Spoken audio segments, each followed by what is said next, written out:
I mentioned to him that we hopefully will have him on again. And he said, okay. Yeah.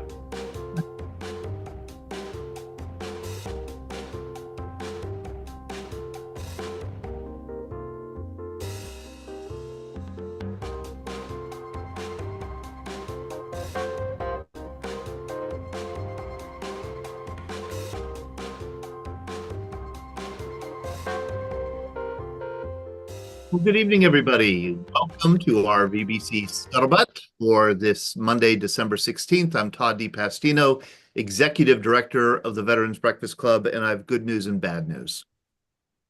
The bad news is John Yuill, our guest for tonight, B-52 pilot, who was shot down on December 22nd, 1972, will not be joining us this evening. We just learned that he can't make it tonight. We're going to have to reschedule him. And it's too bad because obviously this is the 52nd anniversary. We're coming up on the Christmas bombings, the Linebacker 2 bombings, the massive bombing campaign against Hanoi and Haiphong, right at the end of 1972. This is the 52nd anniversary. I was really looking forward to having John on. He's a wonderful veteran. He's a fascinating person with a long career and a wonderful storyteller too. So we look forward to rescheduling him. So the bad news is no John Yuill tonight. The good news is I would love to have an open conversation. And we have many other veterans here with us tonight. And we thought we'd just do an impromptu open conversation. I know I have several questions and topics I would like to discuss, but feel free. If you're here to hear John Yuill, he will not be joining us. I'm very sorry to say. So feel free to drop off if you want to join us down the road. But if you want to stick up with us, we'd love to have you stick with us and share a story or two. I have a number of questions that I want to ask everyone. Tonight is the 80th anniversary of the start of the Battle of the Bulge. Pretty significant anniversary. Also, we have Sean Hall. Hello, Sean. I want to say hi to you. How are you? Evening, everybody. It's great to see you all. Our great, reliable, wonderful Sean Hall, who does his homework every time we have a guest. Also, Glenn Flickinger, who does wonderful homework with it. Glenn has he makes them take seminars with him before. I give him a test. He is so good with Glenn, you're such a pro. Thank you for joining us. Your last program of 2024 is coming up on Thursday night. Battle of the Bulge. Obviously today is the 80th anniversary of the beginning of the Bulge. What I was thinking earlier today was, I'm trying to do the Battle of the Bulge in one program, and it's a 6-week long battle, the biggest battle that the U.S. Army ever had in its history. I think with the most casualties ever. If you don't include the Confederate side in some of the Civil War battles. An hour and 20 minutes is not much to cover the whole Battle of the Bulge. And it was a surprise.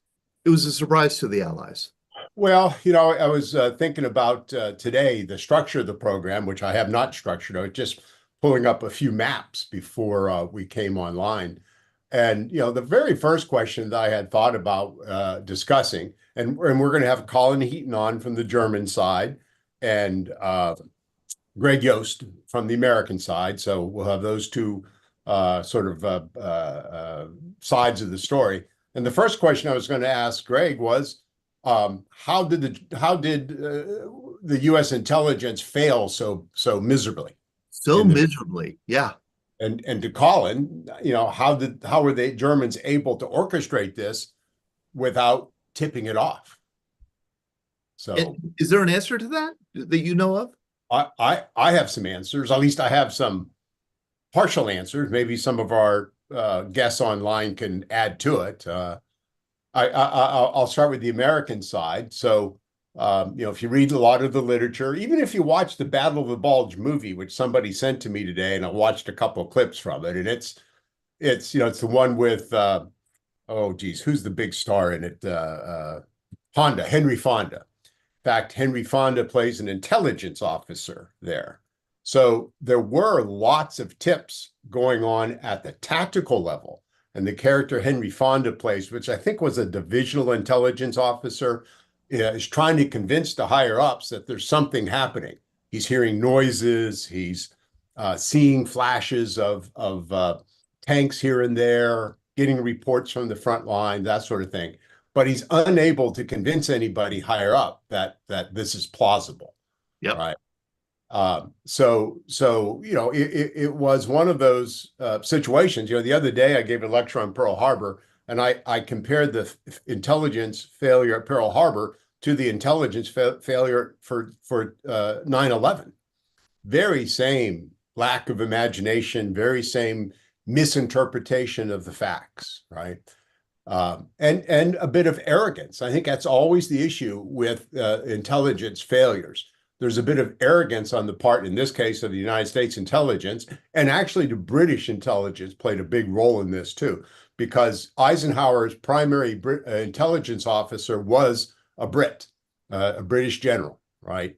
And you just get so arrogant because you're being so successful at this time in our advance through Europe that you can't believe the Germans could mount that kind of counteroffensive. And if you can't believe it, then you can't interpret the intelligence correctly.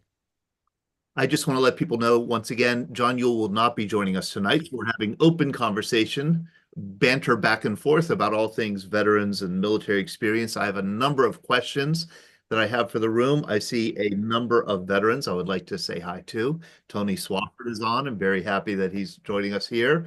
Greg Yost, you have something to say, I'm sure, about the history of the Battle of the Bulge. I was hoping we weren't going to start with this intelligence failure because I myself was going to look more into it between now and Thursday. But I do think the arrogance part is definitely part of it, that the U.S. just thought the Germans couldn't do anything. We can sort of take the winter off more or less, and we don't have to worry about it. Patton, whose army was south of the Ardennes, where the Germans attacked, his intelligence chief, Oscar Koch, whatever, was really concerned about German buildups north of where the Third Army was going to be, and started to think maybe they were up to something big. So much so that Patton, who of course had intuitions about these things, thought, yeah, this is a little too quiet. There's a famous line in the movie Patton where Patton says that we have absolutely no reason to believe the Germans are about to launch a major offensive. They're low on supplies, low on fuel. It's the middle of winter, and the Germans haven't launched a major winter offensive since the days of Frederick the Great. Therefore, I believe that's precisely what they're about to do. So his intuition, and he was sort of ready. He was getting ready to launch an offensive south of where the Bulge ended up, but he took that serious enough that he kept a couple divisions ready to sort of head north if need be. So he was not entirely surprised, as were some of the others. I will ask Colin here how much the fray, two aspects. One is, I think, after the assassination plot on Hitler on July 20th, I'm sorry, in summer of 44, the Germans seriously started to look into that. That was a much wider plot than just the four who were captured and assassinated on the evening of July 20th. They started to realize how much anti-Hitler sentiment there was, including ultimately capturing the chief of their intelligence services, Admiral Canaris, as an anti-Hitler person. So I think they started to get a little more cautious about their use of intelligence, maybe not using Enigma so much. I think they were using rail lines to communicate their signals as opposed to airwaves that could be intercepted.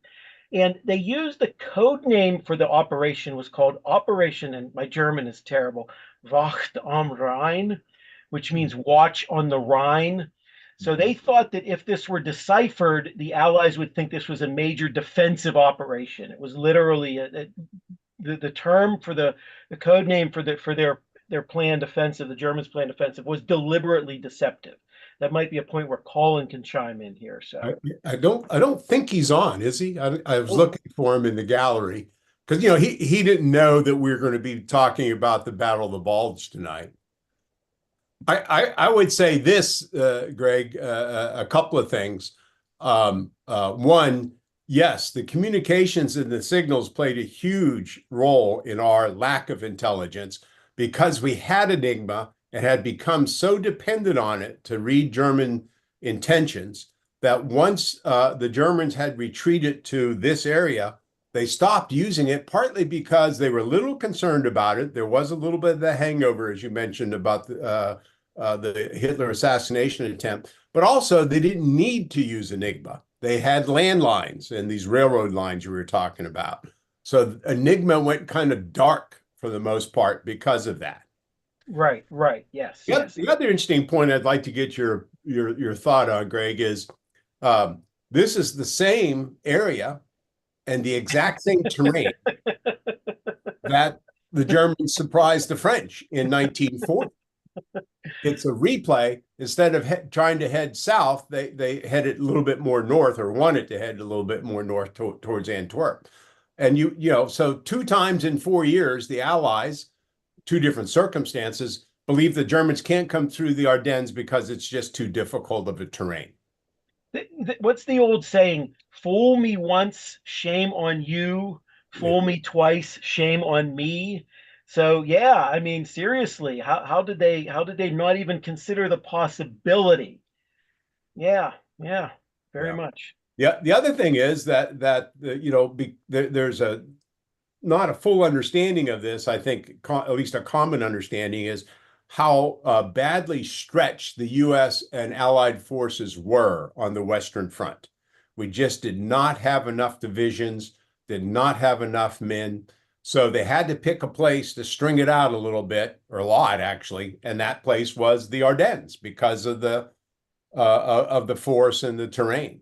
So if you read accounts of like the 106th Division, which was the Green Division, the 28th Division, which had just gotten chewed up at Herken Forest, which we talked about a month or so ago, they put regiments in places where it normally would take a division, and they just were way too stretched out to stop any serious German offensive. I think definitely part. They were still sort of consolidating the lines from the gains of the summer and to a lesser extent the fall of '44. Right. They really just didn't have everything that they wanted to have up to the lines. Yeah, yeah. Yeah. I see that Ben Wright and Rick and Donna in the chat here asked about our upcoming trip, Glenn, to Europe that we have planned. We do have the dates, we have the locations. What we don't have, and so we haven't announced it yet, is the price. We're still waiting on Gate 1 to give us a price for everything. And certainly there have been, we've made little tweaks here and there. We want to stay at this hotel. We want to do this, this site, an extra day here and there. So there's a lot of tweaking that we do, and I understand that takes some time to get prices back, especially around this time of year. But we had hoped, Glenn, to have had a big announcement about this trip by this time. Yeah. And we don't. We do know where we're going. Yeah. Ballpark price. And we know when we're going. And so we could let people know that we are leaving. It will be we'll have a round trip air from Pittsburgh, landing in Heathrow, nonstop. We'll start it in London. We'll go to Southampton, and then take a shuttle or a ferry to overnight, right? Yep. Yeah. Overnight ferry to Cherbourg or Normandy, drive to the Netherlands.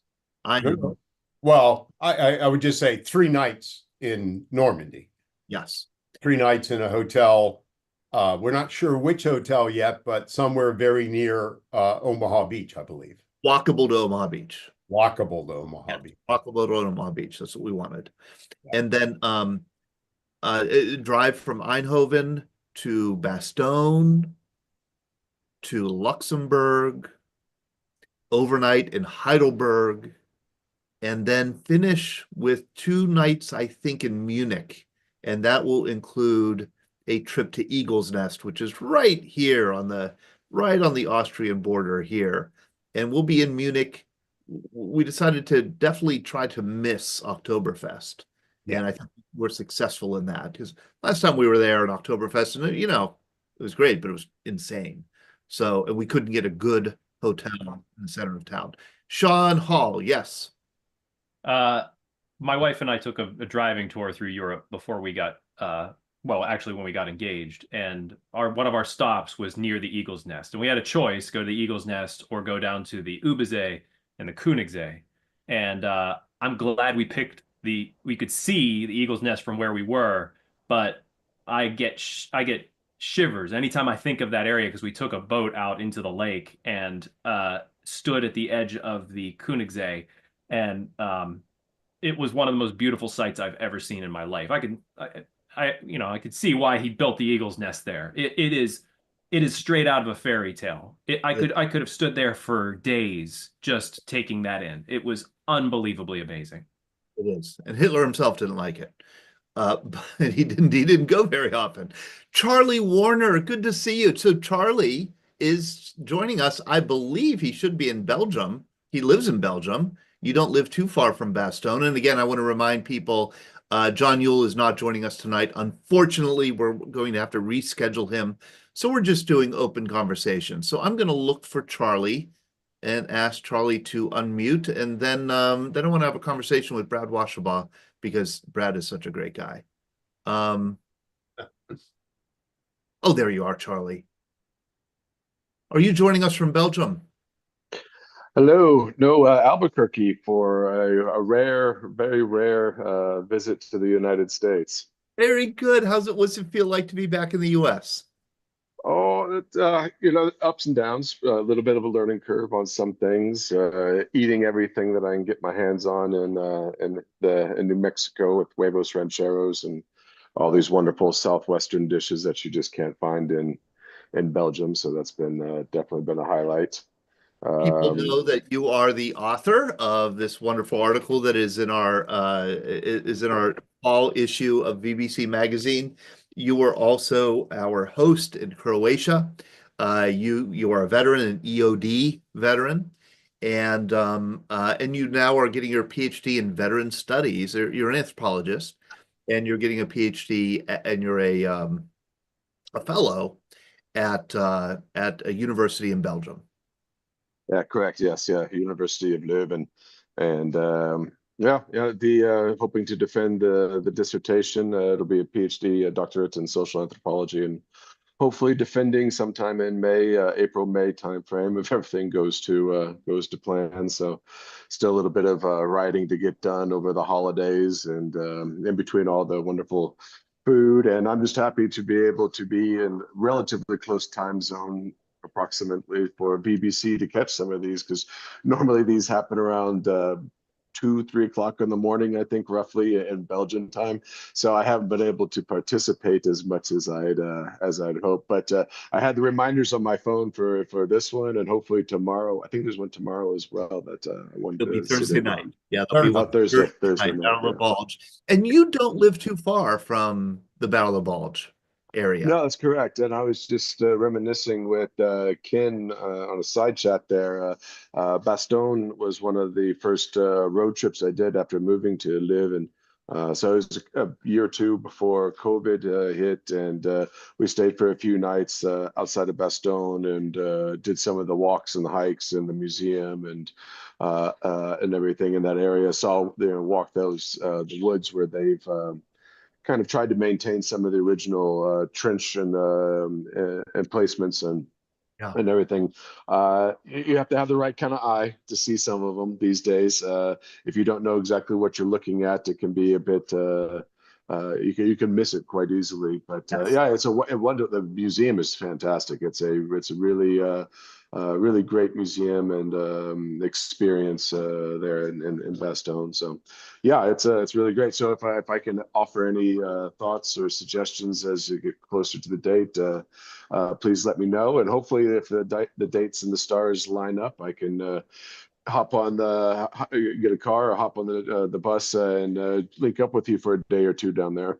Wouldn't that be great? I'd be able to buy you a beer to congratulate you on your passing your defense of your dissertation, and I'd get you one of those beers in the helmet, you know. Oh yeah, yeah, yeah, yeah, Bastogne. yeah, yeah, yeah, yeah, Um, yeah. and the thing about these World War II sites, Bastogne and Luxembourg and Normandy, to me, what struck me when we did a trip in 2018 is these are, echoing Sean, beautiful places, regardless of the history. I mean, like Normandy is just breathtakingly beautiful. Yes, Bastogne, so indeed. wonderful. Luxembourg, oh my gosh. And just like what Sean said, fairy tale in southern Germany. Um, yeah, they're beautiful places to visit, even apart from the fascinating history. But the history is especially fascinating because you have a lot of locals, as you know, in Belgium, who are like know far more about these battles than most Americans do, or a tiny handful of Americans do. I mean, there are really great tour guides there, local tour guides that we hire and schedule to kind of guide us through these battlefields and take us to foxholes where people we've heard about were. Mhm.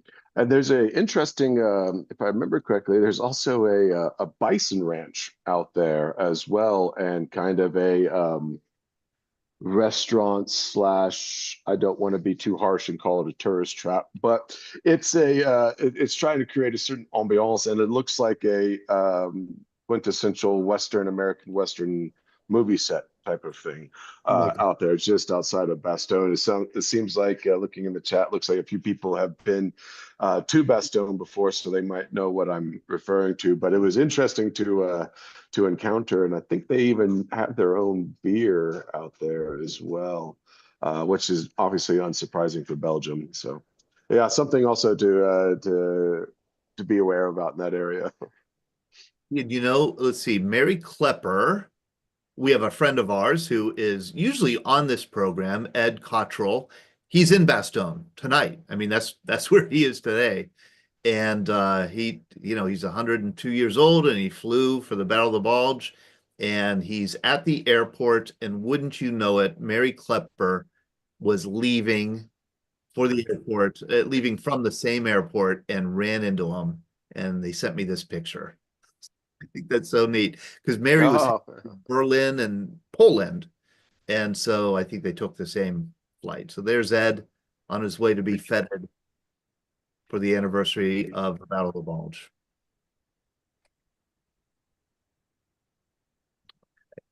I hope everyone was able to see that. Do we have Rob Scadden? Rob, Rob, I think I see you also. Hey, uh, Todd. Hey, Todd, Bamboo Bob, this is Rob. Rob Carskadden, good to see you. Rob, how are you? I'm just getting myself organized again here. I had to move to some power. Sorry, almost lost you. And you are joining uh, us from Hanoi? I'm in Hanoi. Yeah. Wow. Good morning. Good evening, everyone. Yeah, so it's almost 7:30 in the morning there, right? Exactly. 12 hours to the East Coast right now. So thank God for no daylight savings time, which messes me up like you can't believe.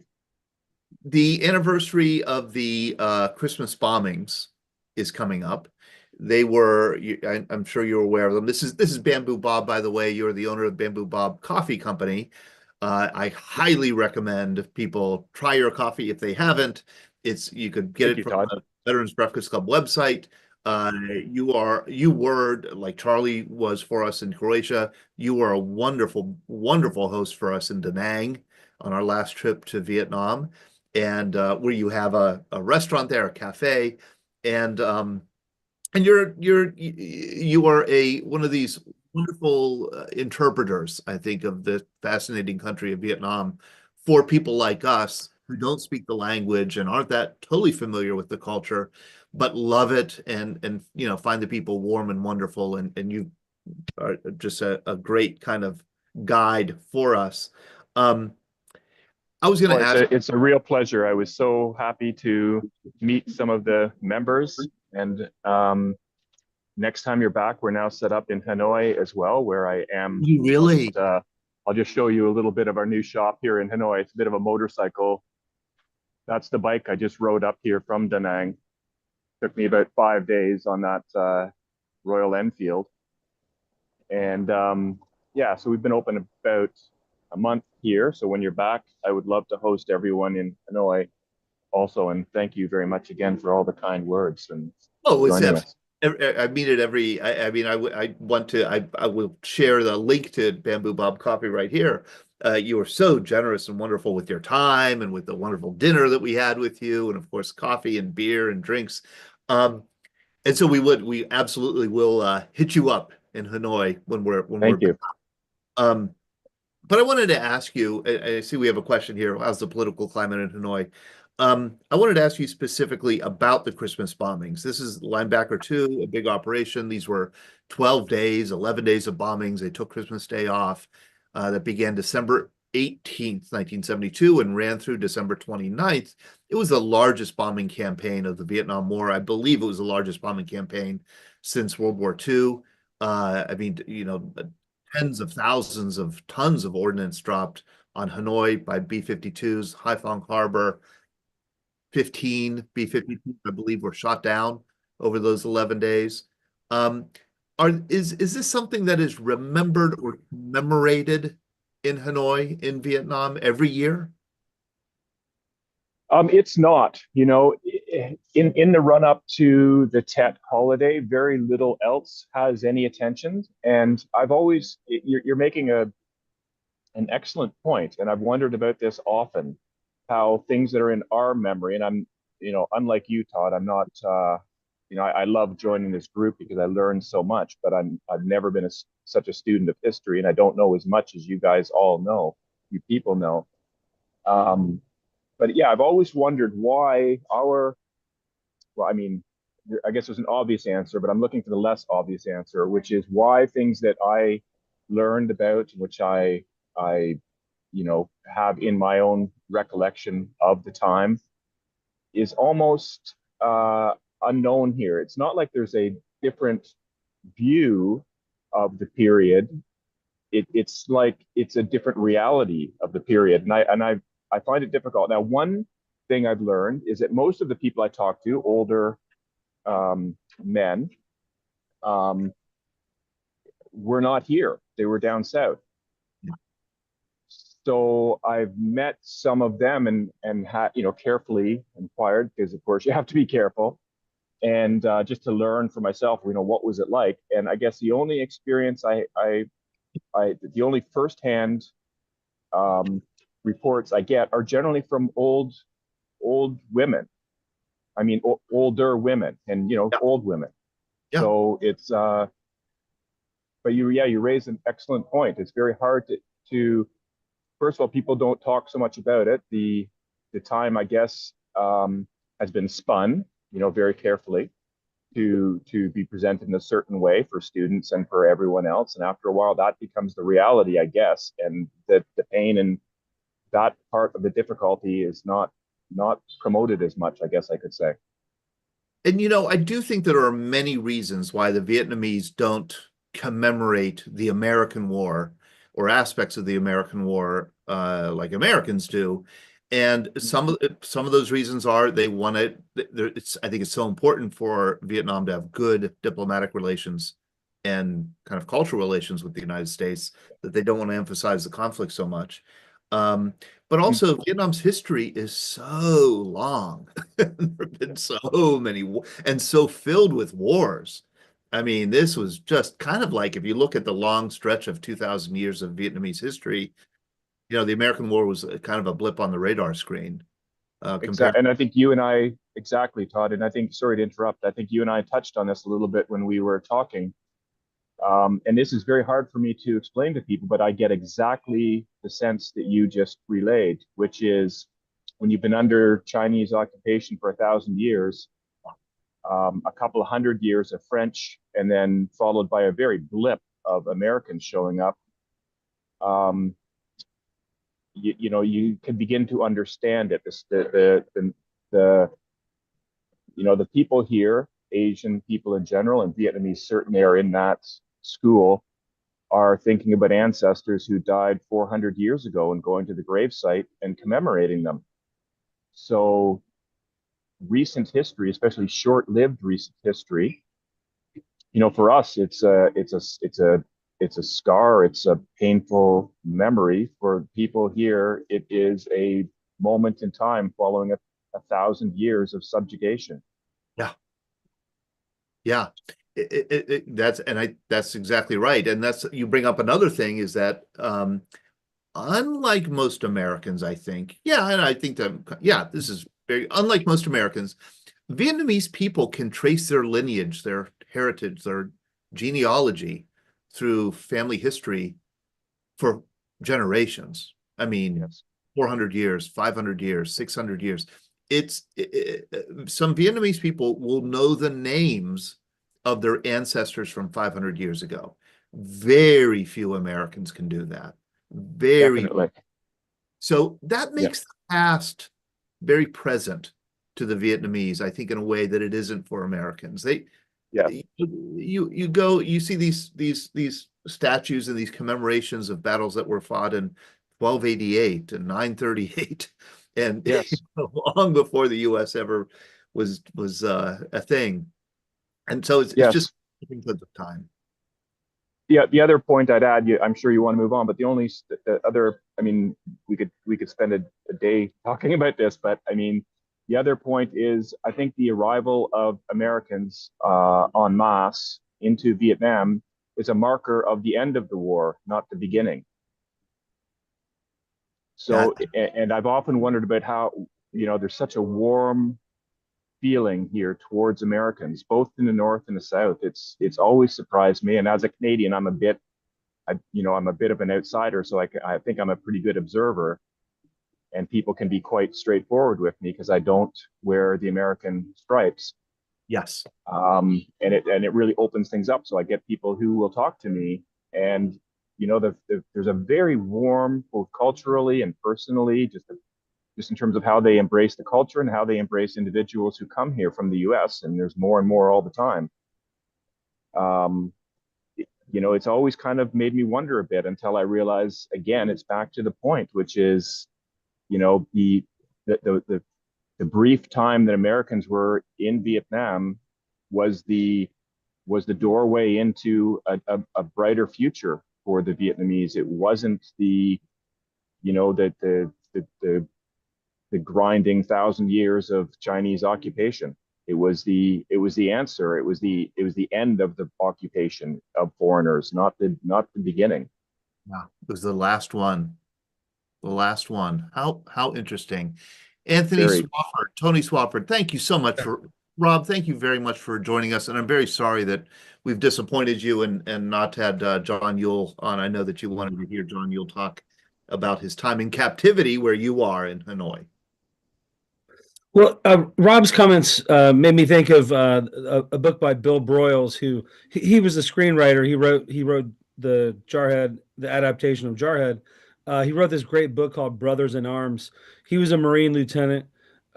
He was a Rhodes Scholar, and he came home from Oxford in like 1967, and saw the writing on the wall that he was going to be drafted. So he was in Austin, Texas. He was a Texas boy. So he went down to the recruiters, and the Marine recruiter was reading the essays of Montaigne, just like hanging out, smoking a cigar. And Broyles is like, well, okay, if that's what the Marine Corps, all right, I'm going to join the Marine Corps. And he's like, jackass that I was. 18 months later, I was a lieutenant being shot at. But his book Brothers in Arms is amazing because he went back. He survived the war, came home, was the editor of Texas Monthly, and then Katharine Graham, as he tells it, met him at a party and loved his blue eyes and said, "I want you to be the editor of Newsweek." And he says that he had no idea how to be an editor of a magazine, but at any rate, he was the first sort of officially sanctioned former combatant to go back and visit the places where he'd fought.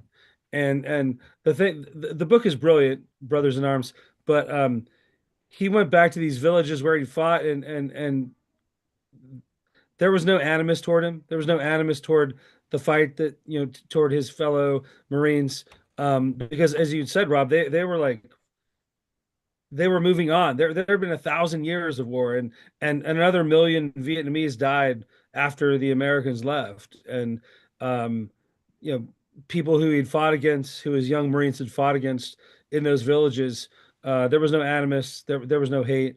They welcomed him, as the title of Brothers in Arms, as a brother, as a man who'd been a combatant, and that, yeah, there it is, yeah, great book. It was out of print for a while, but I think you can find it now. Oh, it's at University of Texas Press now. Yeah. The University of Texas Press brought it back into print. I've never read it. This was really it's a great book. Yeah. Thank you. You've just put it to the top of my reading list. Because this was it came out before a lot of other, I do remember, Vietnam memoirs. It wasn't one of the first, but it was an early one. Yeah, And it was after a rumor of war. It was yes, after, that's what I was thinking of. certainly Right. after a rumor of war, which I, for my money, I think is probably one of the best Vietnam books. It's just After Dispatches. Marine. The Yeah. Philip Caputo's a Marine. Yeah. Yeah. You don't have any prejudice because he's a Marine. No, I hate Marines. Yeah. No. As Brad would agree, we're a bunch of crayon eaters. No matter our degrees and our no. But at any rate, I'm kind of rambling now. But I just Rob's commentary on the Vietnamese angle, cultural angle, historical angle, political angle on the war made me think of Bill's book, which I always want to plug, because it's a brilliant look at just like returning to a place, where a young guy fought and led Marines into battle, and trying to make sense of that space, like literally, like in the villages, talking to the people whose family members had died at the hands of some of his young Marines, and maybe even him, and that as a culture they were already moving on, like less than a decade, or right about a decade outside of the end of the conflict. Tony, is Bill Broyle still with us? He is, yeah. Last I checked, we're not in as regular contact as we were, but yeah, he's a great writer. He also China Beach. Some of you might remember that TV show. That was his TV show. He wrote that in the late 80s. I think we should try to contact him and get him on. And people should know, if they don't know, that you are the author of Jarhead, quite a brilliant writer yourself. And so your recommendation of that memoir, I think, it means a lot. Yeah, I'll reach out to Bill. That'd be wonderful. Thank you, Tony. Okay, Thank you very much. Otherwise, I'll also try to find him. Greg Yost. Yes, thanks a lot. I might want to go back in the conversation a little bit to the Christmas bombings, and hope this doesn't sort of go back from the direction you were going. But there were questions here about the political situation in Hanoi, right? It looks like Kyle was asking, and Rob responded. Well, part of the linebacker operation was the Christmas bombings involved the political situation in the United States. And even though Nixon had won a huge victory, one of the largest presidential election victories, re-elections in '72, it was clear that Congress was about to rein the whole U.S. Vietnam thing in. Yes. There were some progress on the peace talks front in Paris, but after the re-election, rather ironically, the North Vietnamese seemed to walk away, and Kissinger and Nixon said, we got to get them back to the table. We got to get an agreement before U.S. Congress forces us out of this war. Yes. So at least part of the motivation for that seems to have been, one last shot before a new Congress came in, and with all their budgetary and, I think by that time, I think the Gulf of Tonkin resolution had been formally repealed. I don't know when that happened, but Congress eventually did repeal the Gulf of Tonkin resolution. So Nixon and Kissinger and others saw the writing on the wall, and that was a motivation for what really was the heaviest bombing of the entire war, right near the end. So, yeah, and this whole time, especially in 1970, 71, 72, especially 72, the Vietnam War, you can't look at the Vietnam War, I don't think, in isolation. because it's so intertwined with the larger Cold War dynamics of Nixon, Kissinger, and the opening to China, and the opening to the Soviet Union, and détente, it was called, a kind of a thaw in relations between the US and their communist adversaries. There was a lot of pressure, in other words, being put on Vietnam, North Vietnam, by the Soviet Union and by China to sign a deal with the US. So there's a whole larger game being played. And I think at one point, somewhere, Nixon said the message that we were trying to send was not so much to Hanoi, but also to Moscow, to Beijing or Peking, they would call it at the time, and to Saigon, the government of South Vietnam. So it's so complicated. Okay, I'm going to go first I'll go to Charlie, and then Brad, if you wouldn't mind holding off just a second. Sure. I have a question to ask you. Yeah, I just wanted to jump in with as the conversation kind of followed with the Vietnam War and some of the different conversations there in the chat. I was just recently at the Vietnam War Memorial outside of Angel Fire, New Mexico. Just these past days, I was with my parents and we did a drive on the Enchanted Circle through that part of New Mexico. And it was interesting. And the reason why I put that in quotes and my note there in quotes is it says I don't want to make it sound like it claims or anything, but it positions itself as the first major Vietnam War memorial in the United States. And I wasn't aware that that was this kind of part of its claim to fame, as well as that location was quite interesting for such a major memorial. And so I wanted to kind of highlight that for the members, for the participants for this evening, and definitely throw out a recommendation about driving out there. It's just outside of Taos. About half hour, 40 minutes outside of Taos, New Mexico. Really impressive museum there. Really impressive. The chapel itself is very poignant. I shared it with some colleagues in Southeast Europe and former Yugoslavia, and they kind of noted how it's almost like a Yugoslav architectural kind of vibe and style to it with the Peace Chapel out there. So I wanted to highlight that and also throw a quick pitch out there about the museum, because the museum's collection is incredible. It has a very eclectic and collection there and donations, and it's also heavily focused on being a space for veteran response. So being able to respond to veterans in need, veterans who are looking for a space or looking for some way to connect with services. There was some very interesting material right inside the front door that had been brought forward by the community. In New Mexico, the Elks had donated things. Yeah, that's the opening just outside the church. That's for the turnoff into the complex.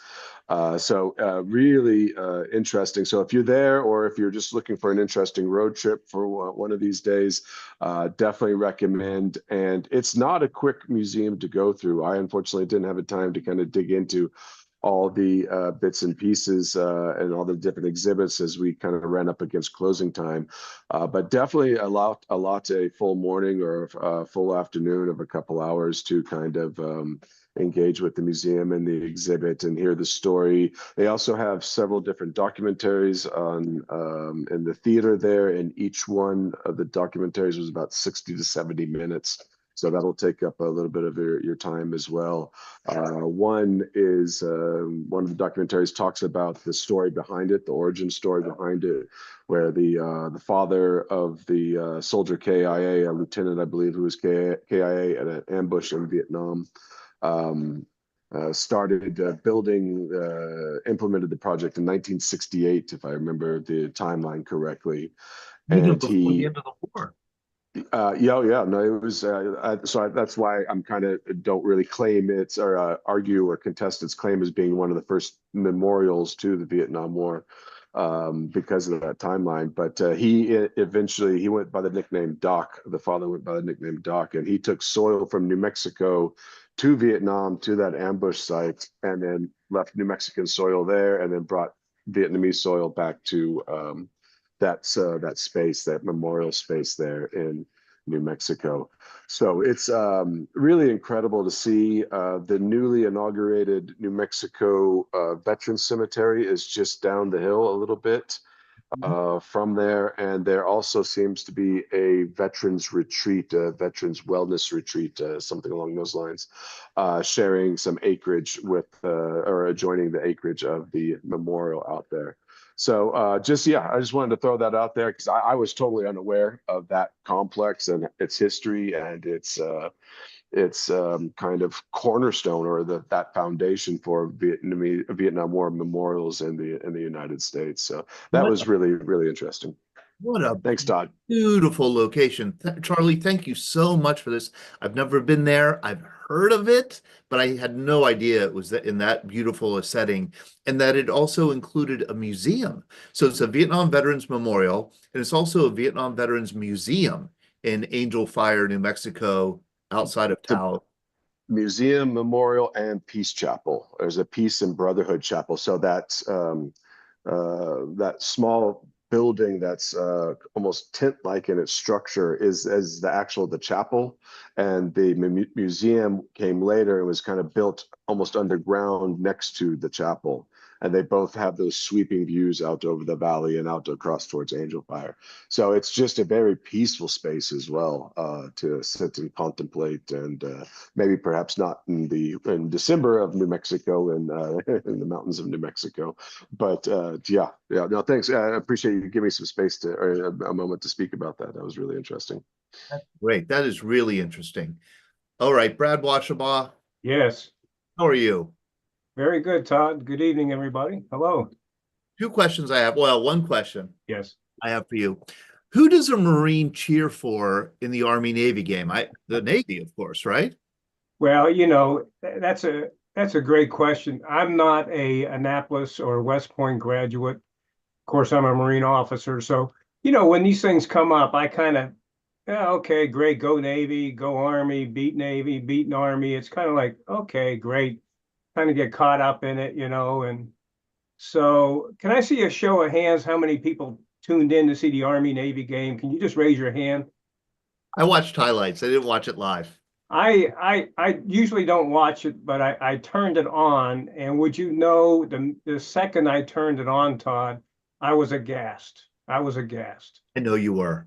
I know, and I'm going to don't say what you were aghast at, but I'm going to show a picture, and we're going to hear if people can guess what you were aghast at. Of course, they'd have to know that you're kind of obsessive. Yes. But so Colonel Washabaugh was turned on the TV, and he saw these wonderful uniforms. Of course, the Army uniforms were a tribute to the 80th anniversary of the Battle of the Bulge and the role of the 101st Airborne at Bastogne. And so the uniforms were a beautiful tribute. I think a really stunning tribute to the 101st Airborne. On the left side, there's a patch, a Screaming Eagle. Then you see this, the club. What do you call that? Clubs? It's a clover. It's a clover. Clover. And then this very striking kind of white frost on top of the helmet and on top of the shoulders. Yes. To represent the snow. So what was your problem with these uniforms? Well, I took a look at the score. I took a look at the uniform, and I said, I know why Army is losing and why they lost the game. It's very obvious. If you take a look at that uniform and the way the U.S. flag is displayed, you'll see that the blue is facing to the rear, which really means retreat. Retreat.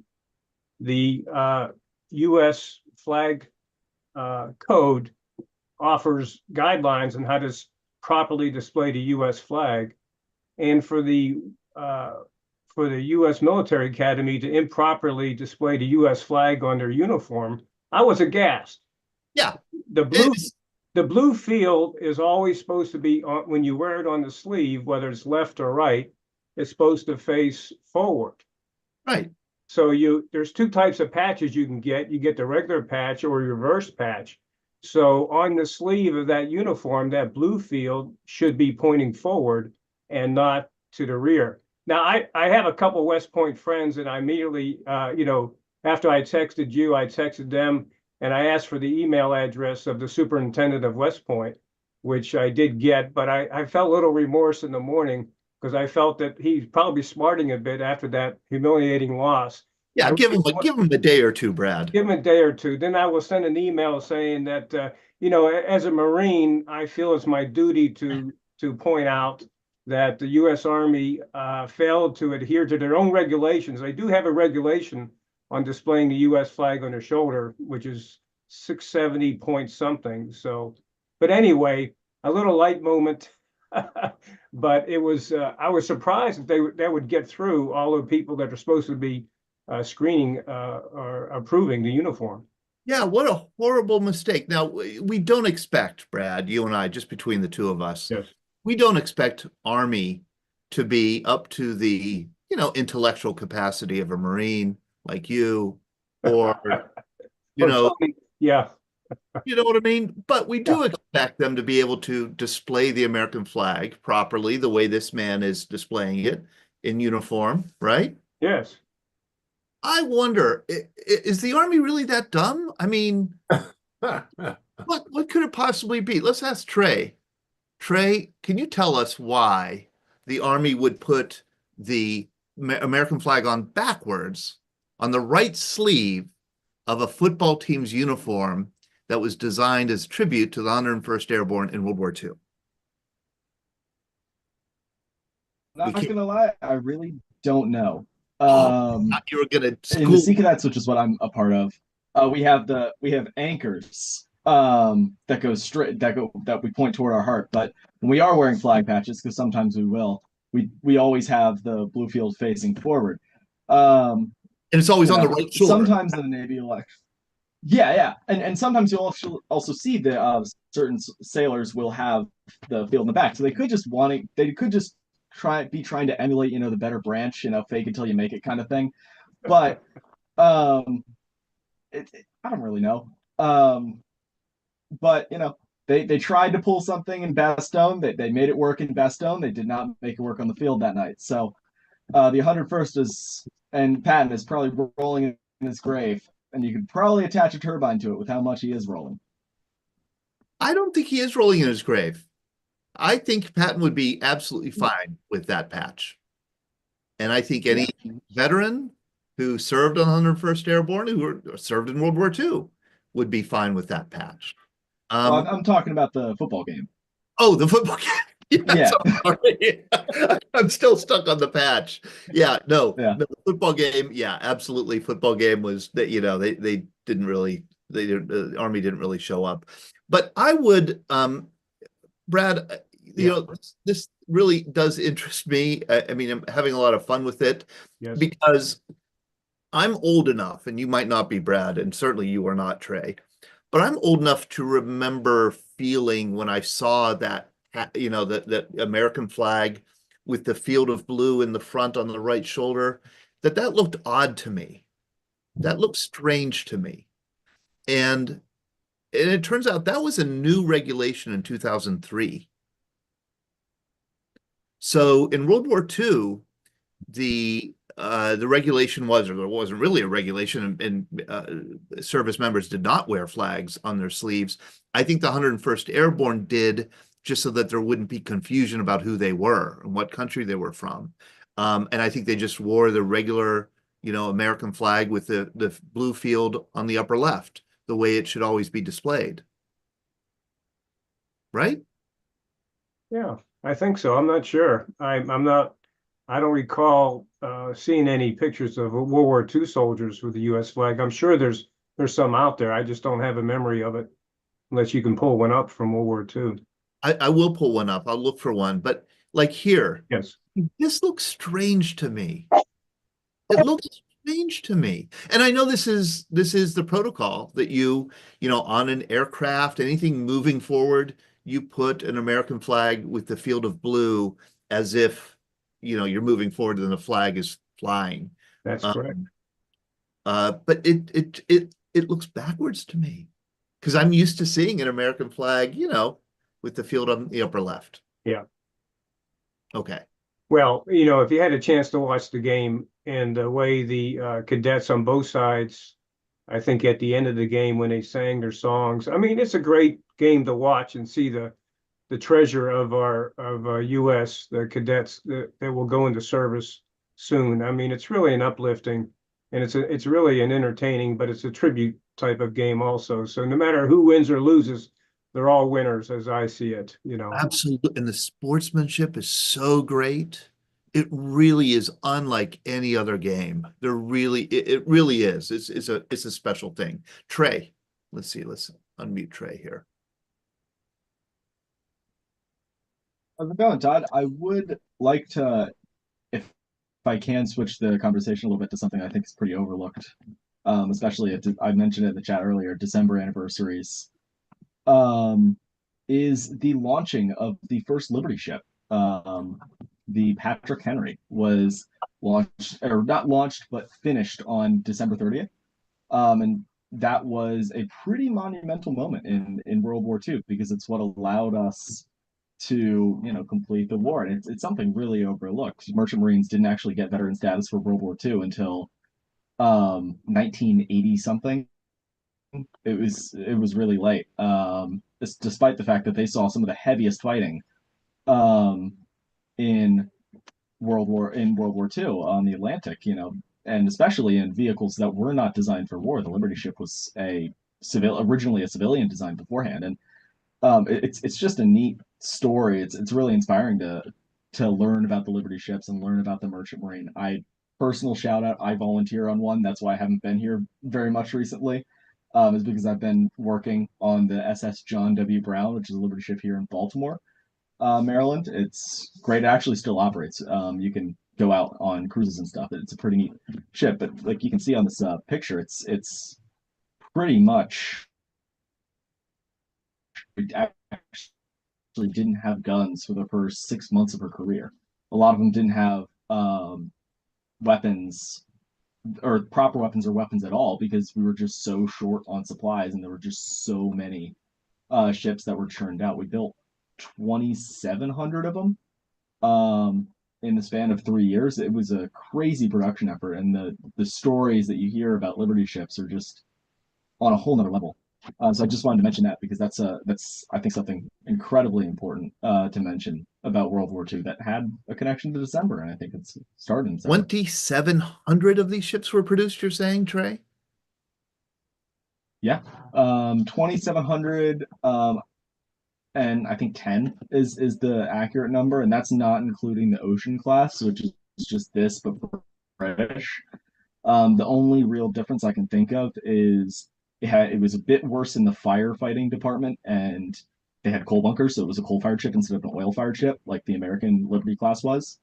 So in total, you're pushing 2,800, 2,900, maybe even 3,000 ships off of that singular design in 5 years, 6 years. That's amazing, and that's absolutely wonderful. Thank you for bringing up that history, Trey. And people should know you are a high school student.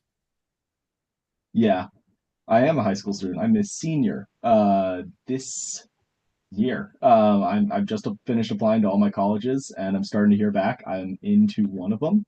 Hopefully I get into Navy, fingers crossed, but they just started sending stuff back today for a lot of students. But I have been coming here for 4 years. It's been a bit on and off recently because I've been pretty busy. Again, with the John Brown, I've been working on the ship, doing engineering, but hopefully my schedule's cleared up, so I'll be here a bit longer in the couple of months. Wow, so you would like to go to the Naval Academy? Yes, I'm still set on the Naval Academy. The other two that are Embry-Riddle ROTC for Naval Aviation, and then the Merchant Marine Academy. Oh, how great. Oh my gosh. Well, please do keep us posted, Trey, and best of luck with getting into those places. We'll be really eager to track your progress through them. And I think we should do an article in the VBC magazine about Liberty ships, because I think the story of the Liberty ship is so fascinating. It's so important. I'll dissent a little bit. You'll probably hate that I'm going to say this, but I think the amazing thing about Liberty ships is how poorly built they were. Oh, 100%. That from working on one, it is an awful boat. It is a beater car. Yeah, it's a terrible boat. if I'm not mistaken, am I unmuted? Yes. Yeah, I believe that eventually Kaiser in California could build a Liberty ship every 28 days. It took 28 days to build a Liberty ship from scrap. Scrap. That was the long time. Yeah. Maybe it was that was less. a long time track. The fastest that they ever did was 4 days. And the way they did that was they welded them together. They built them in big sections. So they built them like a big Lego set, like they do ships now, where they built them in big sections and they shoved them together in the yard and they put them together and sent them down the ways. And they could do that in 4 days, 9 days, 28 days fully. And it was crazy. And the way they did it was using welding from people who had never welded before. And it did not go well. It was the first a lot of rather of prefabrication. Yeah. They fabricated the parts in different places and then stuck them all together so they could turn out those parts so fast. Yes. Right? Yes. And Henry J. Kaiser believed that you could apply the principles of Henry Ford's assembly line to the building of ships, which were really craft built up to that time. I mean, I think that, a normal ship would take 5 or 6 months to build normally. And he was promising 1 a month to begin with and then beat that. And I've heard and I think it gets to the heart of the American problem in World War II, which the fundamental problem the Americans had in World War II. And that was that the war was being fought around the world. And we had to get people there to fight it. Shipping was the primary limitation on the expansion of the U.S. Army and Navy and Marines worldwide. In the Battle of the Atlantic, people get this confused. It wasn't until July of 1943 that the U.S. built more tons of ships than the Germans sunk tons of ships. So just barely 1 year before D-Day did that equation flip, that we were producing more tons of ships, not numbers, tons of shippage than the Germans were sinking. How interesting. Wow. Well, thank you, Trey, for bringing that up. And thank you for giving us an update on where you are in the application process. I do want to let people know we're very sorry that John Yuill is not with us tonight. We're having open conversation. We're grateful to our sponsors for sponsoring this program. Tobacco-free Adagio Health has been sponsoring us for a long time, as has UPMC for Life. Both of them are generous sponsors. They support this online program. They support us in other ways in our magazine, helping us produce our magazine and mail our magazine to 10,000 households. I do want to let people know we are putting together our next magazine, and this will be we're calling it our Winter 2025 edition. I'm going to show you the mock-up, and we have it titled here, mock-up, that Ellie just sent me. So you can see the theme. And this is one of the questions I wanted to ask our veterans about. This is it. We're doing 2 big articles in the next issue of our magazine about the oath, the military oath, the oath of enlistment, and the oath of commissioned officers. Here is the cover. 2 big articles, one more on the history, one more on what the oath means. I do want to let people know we send this out free of charge to anybody who wants it. If you don't get it, it's because we don't have your address. Just share your address with us, and we'll make sure that you get this when it gets in the mail, and it'll be reaching your mailboxes certainly by early January. Larry Woods, how are you? I'm good, Todd. Just wanted to mention that by 1944, actually 1943, they were building LSTs 1 every 2 months. And they were building them both at Drevaux and at Ambridge. And if you ever saw the pictures of how they built the LSTs, it's very much on a production line. They'd built the superstructure first, then they'd slide it down a ramp, and they continue to work on it as they build the next section, and then the next section until they finally put it into the water and make sure it floats. And then it floated down to the point to make sure that it didn't sink. And if it didn't, then they would take it and they would send it down the Allegheny all the way down to Mississippi. and then they did the final rigging done in Louisiana because they had to not put any of the top rigging on so that it could fit under the bridges as it went down the Mississippi. So they were cranking out LSTs every 2 months. And these LSTs, landing ship tanks, were launched sideways Yes. in the river, Yep. Into Monongahela River.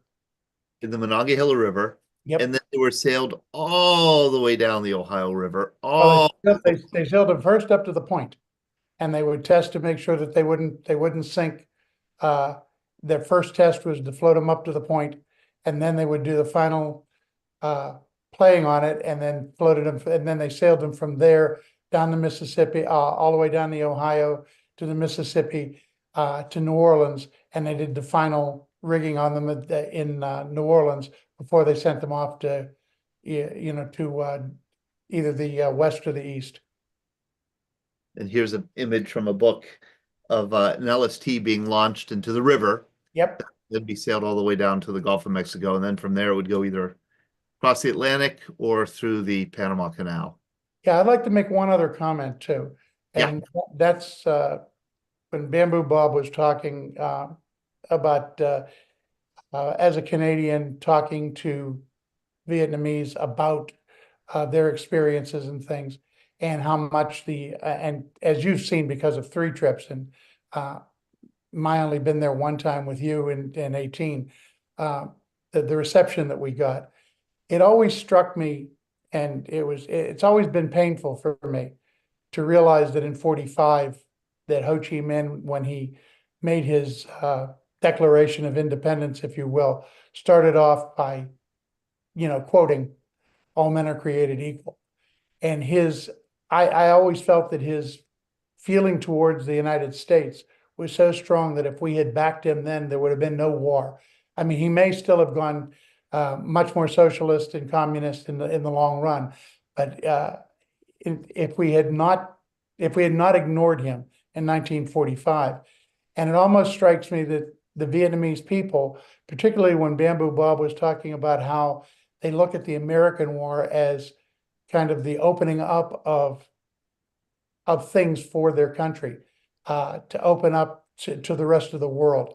I really wonder, how much that might have made a difference had we not ignored him when he was working with the OSS and trying to get the United States to back him in 45, and we decided not to. And it just strikes me that not only a missed opportunity, but that the Vietnamese people actually were much more closely aligned with the United States than we might have thought. Yeah, such a missed opportunity. I think most historians agree that there was, looking back, this was the golden moment in 1945, 46, at the end of World War II. Ho Chi Minh had been an ally of the U.S. during World War II. He was appealing to the U.S. to call France off trying to reclaim Vietnam as a colony. The U.S. decided to back the French claim to Vietnam, and that started the First Indochina War between France and Vietnam, and then the U.S. took it from there. So, yeah, it's a missed opportunity for sure. Thank you, Larry. I want to ask if Ben Wright is still on, and Sean, if you could ask Ben to unmute if he's still on, or Ron Gianta. I think Ben put in the chat here that he did wear an American flag on his sleeve, on his flight suit, and this would have been in the 1960s, 70s, and 80s. So was it something, Larry Woods, you never wore an American flag on your uniform, did you? On your sleeve?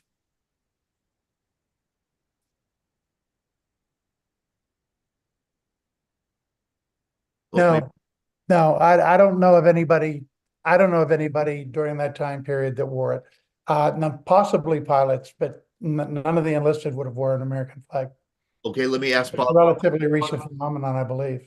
I think it seems to be a recent phenomenon. I don't recall seeing. Until Desert Storm, maybe. Yeah. Well, how Until about Desert Shield, Desert Storm. Yeah. Did they wear the Desert Shield, Desert Storm wear American flags on their right sleeve? Yes. They did. Yes, they did. Yeah, Okay. I remember seeing it then. Okay. on the desert uniforms. Okay. But I saw a picture of American paratroopers on a C-47. I sent the website in the chat, and it showed the pictures of American paratroopers sitting in a C-47 on D-Day, and it had the feel. It had the we talked about the reverse of the flag on the football player. Yeah. Okay. Yeah. Well, that's exactly how they wore that flag during World War II on the paratroopers' sleeves, which I thought was amazing. And I don't know if we can share my screen or not. Let me see. You know what? That link is broken that you put in but I'll find it. They're in a C-47. Sharing is not turned on. Okay. Okay. I've been searching and searching while this discussion was going on for airborne patches during World War II, and I haven't found one yet. Okay. Where'd my screen? I think they did. I think the 101st Airborne, I think airborne. How do I share okay, I've got it up on my screen, my computer. Okay. Let me How do I share that? Hold on. Hold on. Sean, did you? I got you. I'll make you co-host. Go ahead. Oh, that's dangerous. I see a B. Okay, so I'm looking at your thing and I see a B-52 up here in the corner, but I've got my screen. You should be able to share your screen, Ron. Okay, let me see. Share.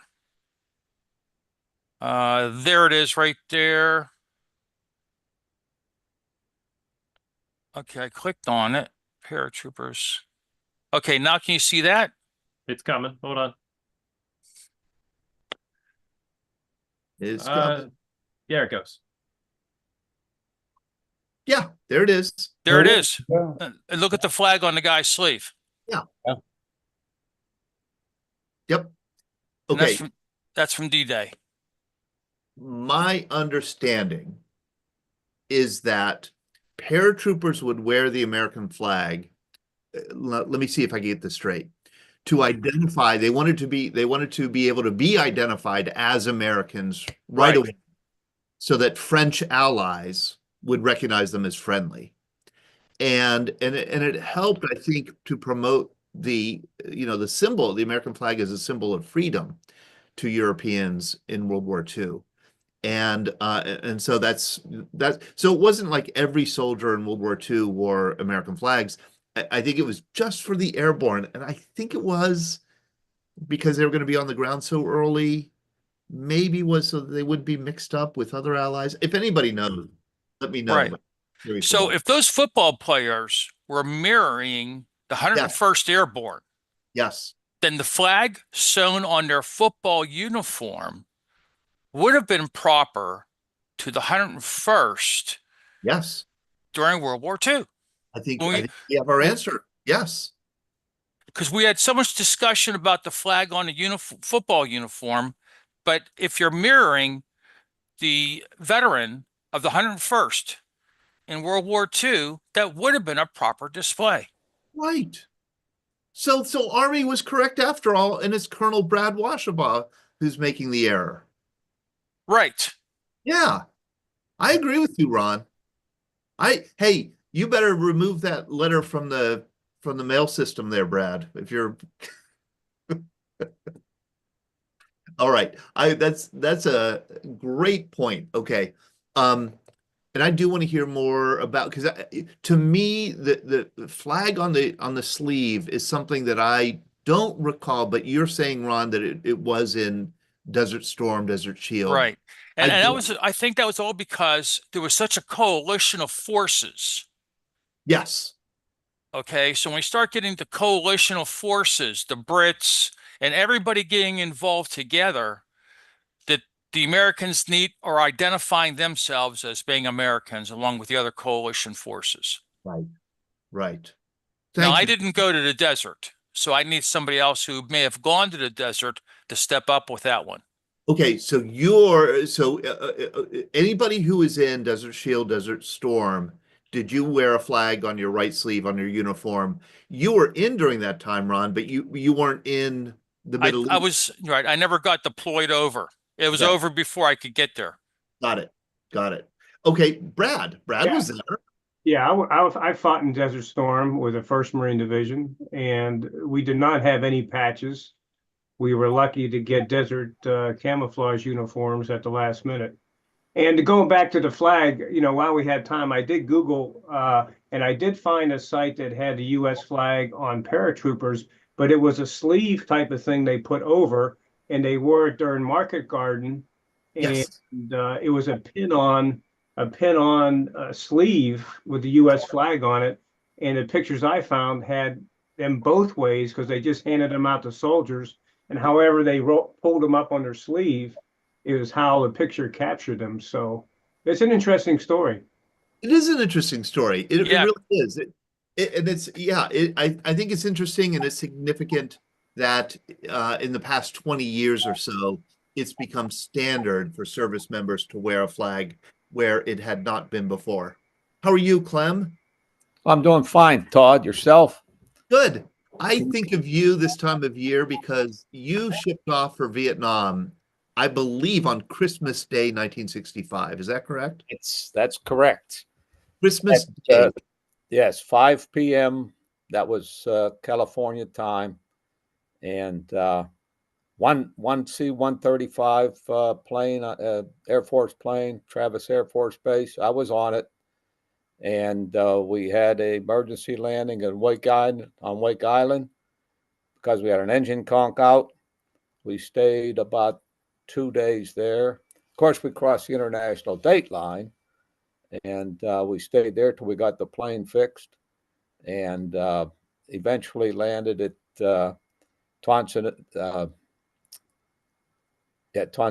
on the 29th of December. Now, didn't you make a phone call from Wake Island? I have a vague Oh, no way, no way. There was as we come off the plane, we walked on a dirt path. There was a wooden, I guess about a 2 foot by 2 foot or 3 foot by 3 foot phone booth with a sign on it, call the States. Now, this was a pay phone. You had to put coins in it. It's call the States. It was like $6.75 a minute. Oh my, a minute. I wish I had taken a picture of that, but I didn't. And I don't know who carries all these coins around on Wake Island, small island. I mean, who's got all these coins anyway? And you imagine to put in $6.75, that would have been 27 quarters, let's say, into the machine, into the phone. And then you probably got an operator, and who knows how long it took to get anywhere. But no, I didn't call. And I'm looking up an inflation calculator by year to figure out what $6.75 in 1965 is today. And I mean, I think we're talking like $50. I mean, that's a lot of money, right? Oh yeah. Well, they didn't have cell phones and that back then, and all, and Wake Island's only 2.38 square miles. And the other thing that happened, the entertainment that they had, there were 2 bowling lanes, and there was a ping pong table, and the ping pong table was on the beach, and the thatch top wide open all around, and we had to put $20 down as a deposit to hold for the ball. They gave us the paddles. They gave us the paddles, but they said, if you lose the ball, it's $20. Filipino, that's what we had. We played, but we got our $20 back. $20. And okay, so I did just look up what $6.75 in 1965 is worth today. Are you ready? How much? $68.26. Wow. And that's for 1 minute to talk on the phone. Unbelievable. Well, nowadays with cell phones, it's a lot cheaper, obviously, but I don't know I assume they would have cell phones on there. Yeah. So how did you post on Instagram then in 1965, Clem, if you didn't have a cell phone? I don't get it. I'm not into this. What's interesting, Todd, I just, for the heck of it, a couple of months ago, I looked up Wake Island on Google, and the modern day bowling alley on Wake Island is on the runway. And when the planes come in, they take the pins in that off, and they, but that's where they play, where they bowl, right on the runway. Right on the runway. And the island is truly that small that's. Yeah, it's 2.38 square miles. Yeah. Gosh. Yep. Clem, I want to thank you for sending me a wonderful story, because if you figure it out, if you left for Vietnam on Christmas Day, that meant that you were due to come home. Correct. Right? From Vietnam on Christmas Day. And you sent me a great story of your coming home. And I want to share a great picture of you. Hold on, here we go. Okay, here it is. All right. It's you look like a forlorn hitchhiker on the side of a not too great road in Saigon. Here's Clem. This would have been around Christmas Day, 1966. My recollection, and I'm sure I'm right, is 58 years ago today that picture was taken. Wow. Because I was told in mid-November, I was told my D-Rose date would be December 15th. And on December 15th, I hitched a ride right from the hospital, not on Highway 1, which was right here. I hitched a ride down to Camp Alpha to process out, and I was told by the sergeant I didn't have the right papers. So I had to go back up to the 93rd. I hitched a ride up to the 93rd that day, had to stay the night because it got too dark and too risky to travel. The next day, I wanted to hitch a ride back down on a vehicle right out of the hospital, an ambulance or something. There was nothing, no vehicles going down. If I wanted to go, I had to hitchhike on Highway 1. And that's me right there, December 16th, 1966. The American vehicle that picked me up, I asked them to take my picture here. And so I got back down to Camp Alpha to process out. And the sergeant said I was going to be scheduled to depart on December 24th, Christmas Eve. I asked for a sooner date to get out, put me on a sooner manifest. He said no, denied me. I'm walking away. Somebody grabs me and said, if you want to get out sooner, go buy him a carton of cigarettes. So I went to the PX. I bought him a carton of cigarettes. Came back. I put it on the counter. He says, picks up the clipboard. He looks and he says, oh, you're going to depart the 19th, December 19th. So I did get out five days earlier.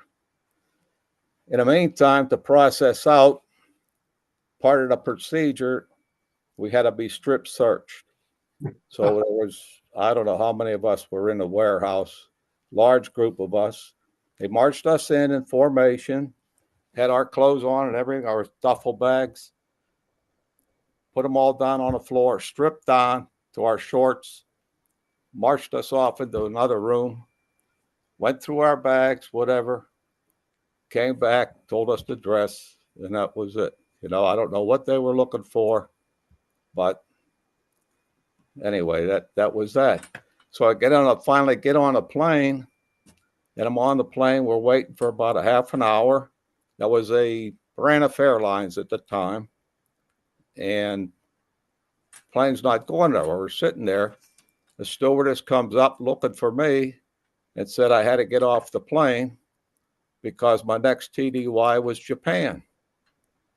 And I pleaded with her. I said, look, I haven't been home in 17 months. I'd like to get home for Christmas. She said, stay here.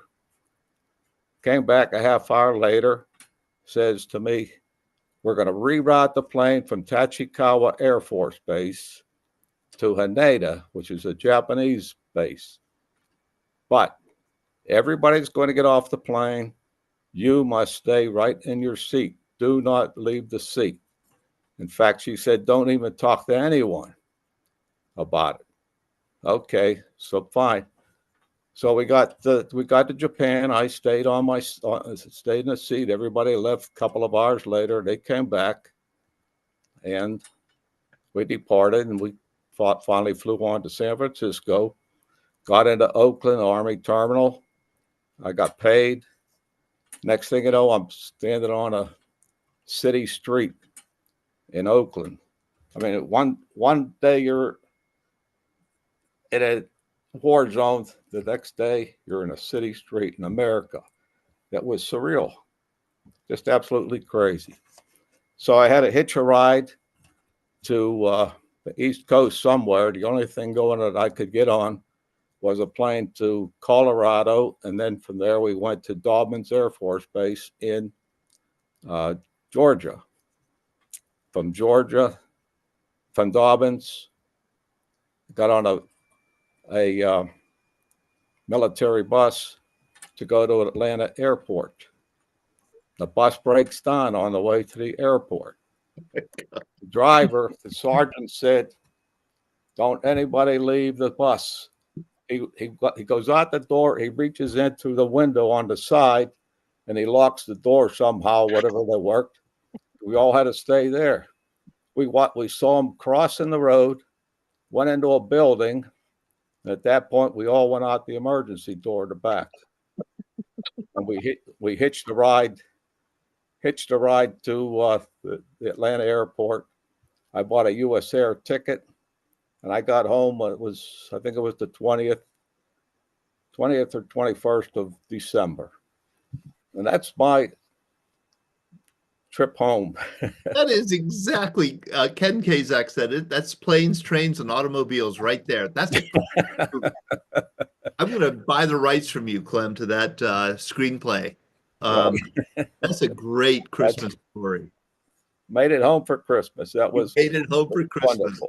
Oh my, how great! What a great story. And I'm chagrined. I'm looking at the clock. The time went so fast. It's 8:27. I did want to.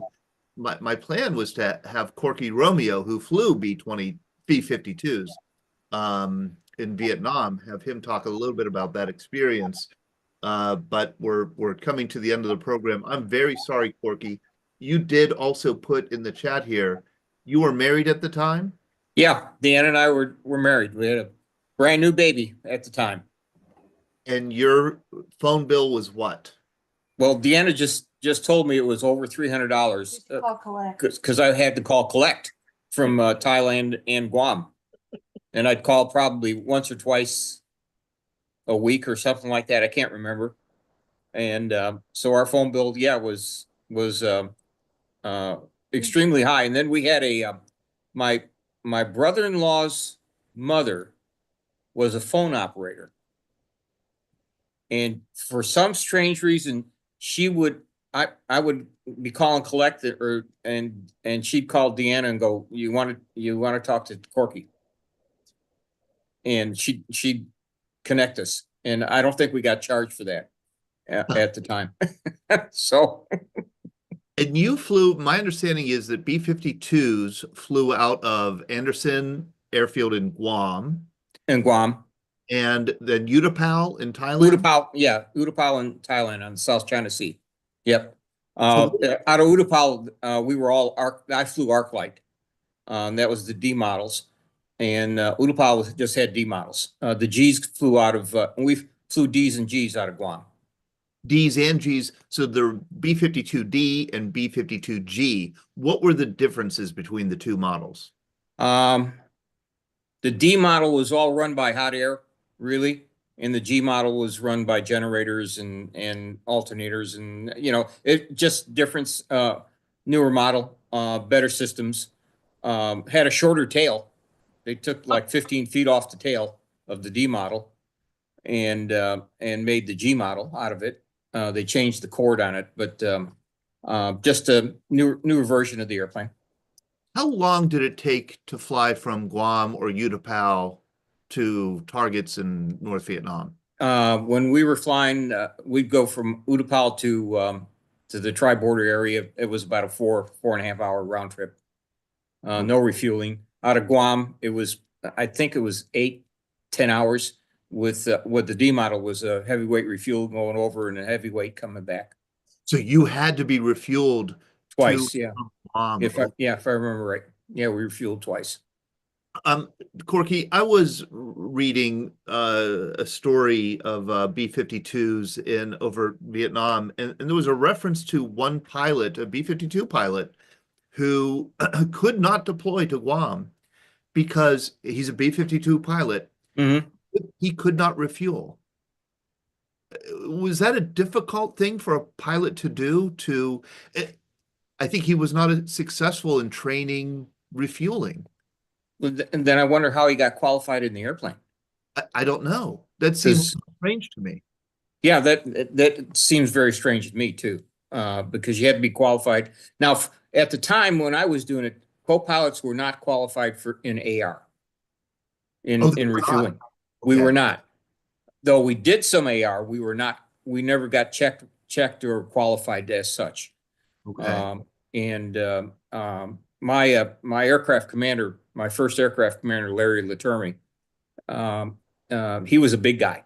He played football, and I think he had about an 18-inch neck. And we were sitting behind the tanker doing a heavyweight refueling, and he backed off and said, "Do you want to take it for a second?" And I went, "Yeah, I'll take. I'll hold it here." And I took the airplane, and we went into it. The exaggeration is we went into a 2,000 foot a minute dive because Larry liked to have a lot of pressure on the airplane. Me fly airplane. The guys downstairs were going nuts. What are you guys doing up there?